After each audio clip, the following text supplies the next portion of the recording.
Isaac Newton was born prematurely on Christmas Day, 1642, in a small village in Lincolnshire, England.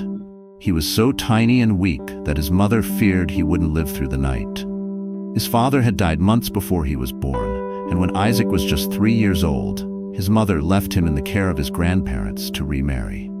These early losses left a mark on him. A deep silence, a tendency to retreat into thought rather than people.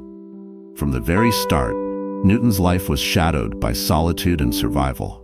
Unlike most children his age, Isaac wasn't interested in games or play.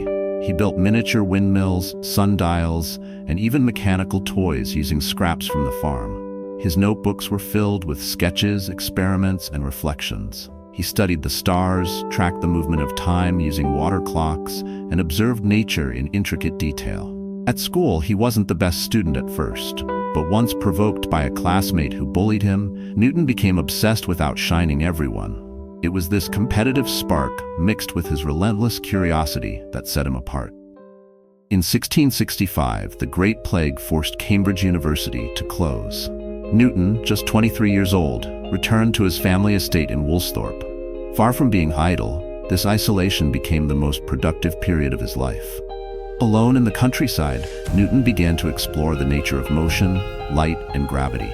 It was during this time, so the story goes, that he witnessed an apple fall from a tree. But it wasn't the fall itself that amazed him. It was the question, why did the apple fall straight down and not sideways or upward?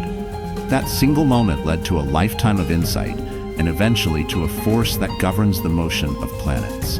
Returning to Cambridge, Newton formulated the 3 laws of motion, principles so elegant and universal that they still define physics centuries later. He invented calculus to explain rates of change, studied the nature of light by splitting it into its colors with a prism, and built one of the first reflecting telescopes. In 1687, he published Philosophiae Naturalis Principia Mathematica, one of the most influential books in the history of science. His theory of universal gravitation described the motion of the planets, tides, and even cannonballs on Earth. Newton didn't just observe nature, he gave it structure, laws, and a mathematical soul. But Newton was not without flaws. Brilliant yet insecure, he often obsessed over recognition.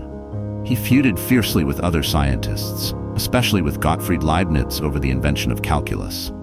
Newton wanted credit, but avoided conflict in person. He preferred to work in silence, then unleash his ideas in writing, complex, undeniable, and monumental. He later became Master of the Royal Mint and was knighted by Queen Anne, yet he lived a private, restless life. Behind his genius was a man of anxiety, faith, and relentless thought. Isaac Newton died in 1727 at the age of 84. He was buried in Westminster Abbey, honored among kings and poets. His work marked the end of mysticism in science and the beginning of the Age of Reason. He saw the universe not as chaos, but as a vast mechanical system governed by discoverable laws. And in his own words, "If I have seen further, it is by standing on the shoulders of giants." But to many, Newton himself was the giant. The silent boy from Lincolnshire had unveiled the clockwork of the cosmos.